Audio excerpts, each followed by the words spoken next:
We're here. I'm going to show you what I'm going to pick, and it's ready to be taken off the vine. Listen to it scream. That is a pepper. How nice of a pepper that is. That still needs to be, ripened up for a day or two. But that is ready to be picked. And we're going to have pepper. Still got a little green, but that'll turn by tonight. Enjoy pepper.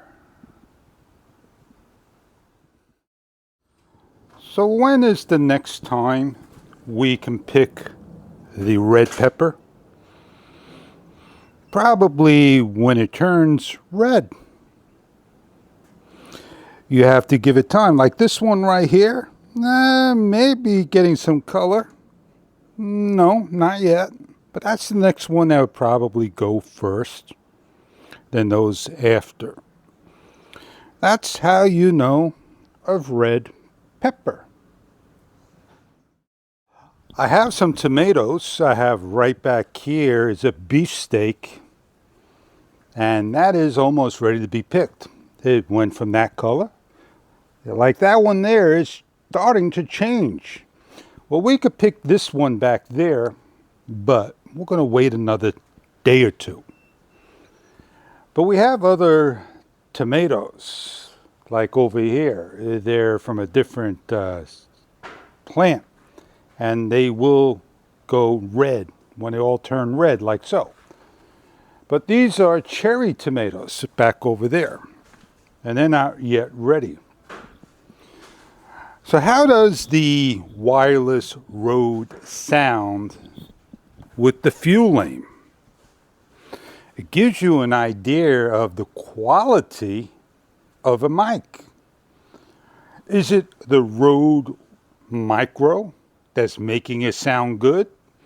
Is it the Fuliam X5 making it sound good? Or is it the Sony ZV-1 Mark II soundboard that's making it sound all good? The one test I need to do is change from you got it, the actual sound of the camera, of the microphone, to, which I am on, noise canceling.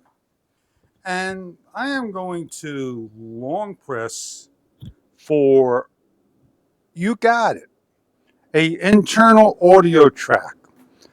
This is something you need to know about the Fuliam. If you're just using the Fuliam transmitter only, you're not going to have noise canceling available. It all comes not from the transmitter, but from the receiver.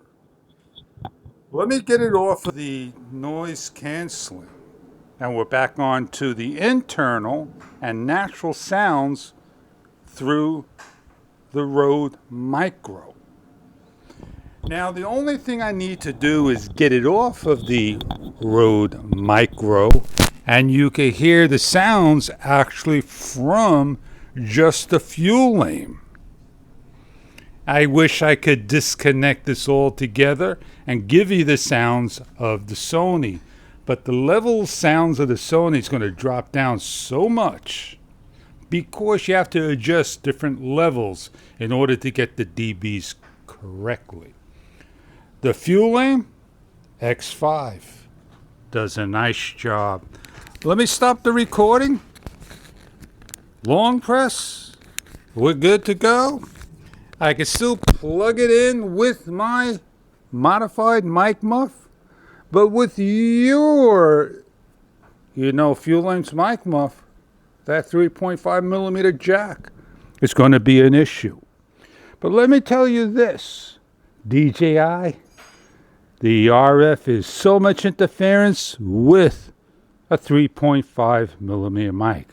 Would you want a DJI wireless mic and external port to correctly work? Nobody else out there is talking about it. Sure they were. is already long forgotten, and that mic's been out for a good year plus.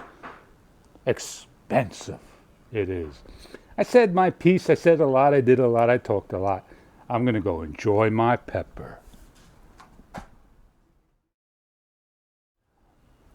Oh, the only downside of the Fuliam is I can't see the receiver screen. Please, we need some firmware to make it brighter. There's too many lemons out there. We don't want this to be a lemon.